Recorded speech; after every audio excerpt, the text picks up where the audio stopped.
A cabanagem é uma dessas lutas em que todo o sangue derramado fertilizou o terreno, de onde são colhidas diariamente toda a força e inspiração para lutarmos por tudo aquilo que julgamos mais justo e digno. A cabanagem faz parte da história do Brasil. E para melhor entender essa aula, vocês já devem ter estudado o primeiro reinado. E sabem que após a abdicação de Dom Pedro I, começou o período regencial, que durou de 1831 a 1840. É durante esse período regencial que ocorreram várias revoltas regenciais. A cabanagem foi uma revolta social, popular, que ocorreu numa província brasileira chamada Grão-Pará e durou 5 anos, de 1835 a 1840. Em 1835, quando ocorreu a cabanagem, a província do Grão-Pará era composta por 5 estados atuais: Amazônia, Roraima, Rondônia, Pará e Amapá. A população do Grão-Pará era cerca de 120 mil habitantes. Havia indígenas, negros, mestiços e uma minoria branca.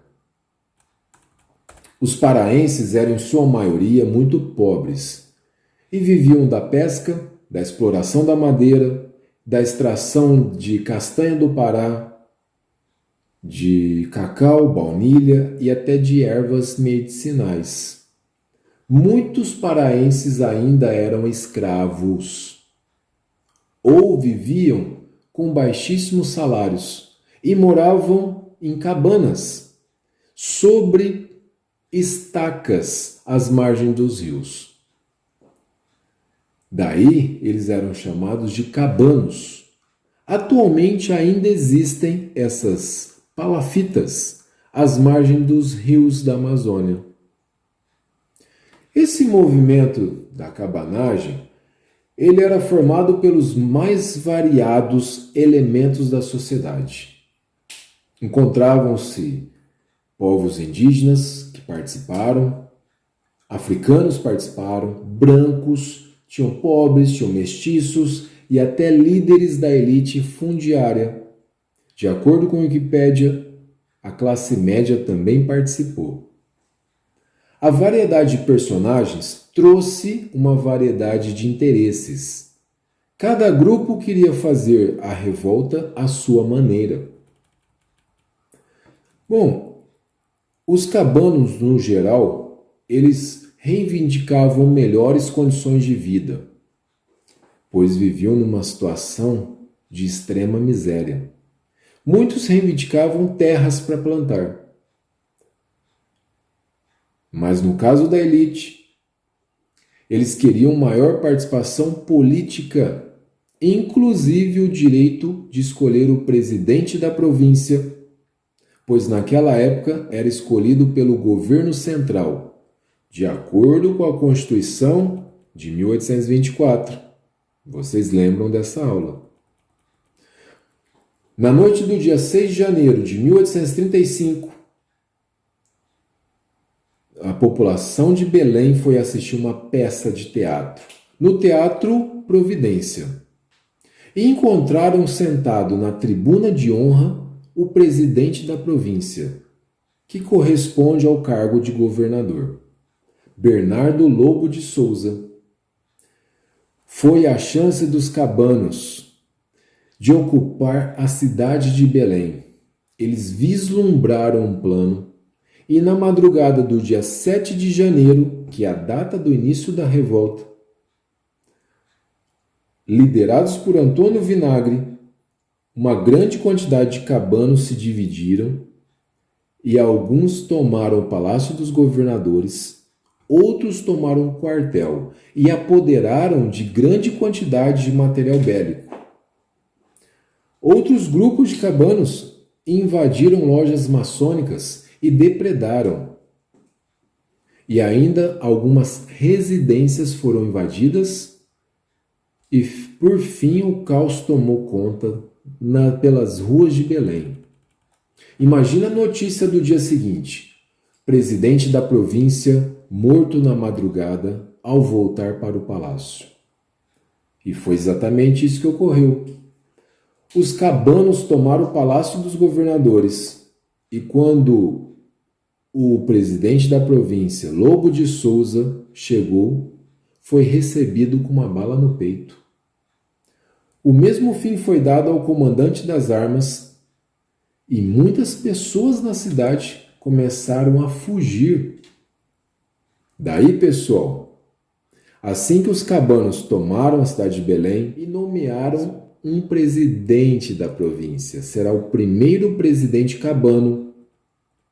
Por aclamação popular, escolheram um rico fazendeiro, vereador, chamado Félix Antônio Clemente Maucher. No entanto, Maucher se identificava muito mais com os interesses da elite. Para outros líderes do movimento, por exemplo, os irmãos Vinagre, será que eles eram amargos? Brincadeira, tá? E muitos outros cabanos, Maucher estava traindo a causa. E isso originou uma luta armada entre os dois blocos cabanos, o bloco do Maucher e dos irmãos Vinagre. As tropas de Francisco Vinagre saíram vitoriosas. Maucher foi assassinado e olha só, seu cadáver foi arrastado pelas ruas de Belém.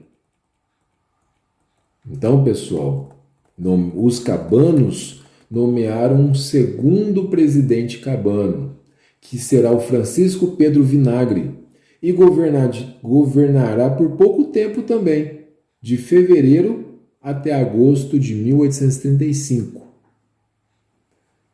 Vinagre mantinha a posição política de continuar unido ao Império Brasileiro e concordou em entregar pacificamente o governo a um marechal do governo, chamado Manuel Jorge Rodrigues, em troca de anistia a todos os revolucionários. Muitos cabanos descontentes e não acreditando no cumprimento do acordo, principalmente porque eles lembravam de um massacre ocorrido num navio que era um Brigue Palhaço, que é uma outra história que aconteceu anteriormente, que o governo acabou massacrando praticamente todos os prisioneiros desse Brigue Palhaço. E de 256 prisioneiros, só sobreviveu um. Bom, os paraenses ainda lembravam dessa história. Muitos cabanos não concordaram em entregar as armas e refugiaram-se no interior. Como previsto, o marechal não cumpriu com o acordo e mandou prender Francisco Vinagre. Pessoal, indignados, os cabanos atacaram novamente Belém, sob o comando de Antônio Vinagre e do Eduardo Angelim, outros líderes cabanos. Após 9 dias de batalha, mesmo com a morte de Antônio Vinagre, os cabanos tomaram Belém pela segunda vez. E vão nomear um terceiro presidente cabano, que será o Eduardo Angelim. Eduardo Angelim é um apelido. O verdadeiro nome é Eduardo Francisco Nogueira. Ele tinha apoio popular, mas governou por cerca de 9 meses apenas. Seu desempenho durante a cabanagem que lhe valeu o apelido de Angelim, que significa que é uma madeira muito resistente. A falta de um projeto com medidas concretas provocaram o enfraquecimento do governo cabano. Mas 2 fontes relatam que esse presidente proclamou a República. De acordo com esse livro, ele proclamou a República assim que assumiu o governo. De qualquer forma, o governo do Brasil, que era o regente Diogo Feijó, enviou mais de 3.000 soldados em 11 navios de guerra, sob o comando de um brigadeiro chamado Soares Andréa, que cercaram Belém. Angelim, sem poder resistir à fome, nem conter a violência que crescia, fugiu para o interior com seus homens. Mas o brigadeiro, nomeado pelo governo, julgou que Angelim, mesmo foragido, era perigoso, era uma ameaça, e determinou que seus homens fossem ao encalço do Angelim. Angelim foi capturado pela essa segunda expedição. Daí ele seguiu para o Rio de Janeiro e depois para Fernando de Noronha. A cabanagem não acabou depois da prisão de Eduardo Angelim. A cidade de Belém voltou ao comando do governo, voltou a ser comandado pelo governo. Mas os cabanos, internados na selva, lutaram até 1840, até serem completamente exterminados. Algumas nações indígenas praticamente desapareceram. Estima-se que de 30% a 40% da população tenha morrido nesse conflito chamado cabanagem. Mais de 30.000 pessoas foram mortas. Dado seu saldo de mortos, a cabanagem é um dos maiores conflitos já ocorridos na história do Brasil. E, infelizmente, ainda hoje, é um tema pouco trabalhado da história do Brasil. E, às vezes, não é encontrado nem todos os livros didáticos. Então, pessoal, espero que tenham entendido essa revolta regencial chamada cabanagem. Valeu, classe!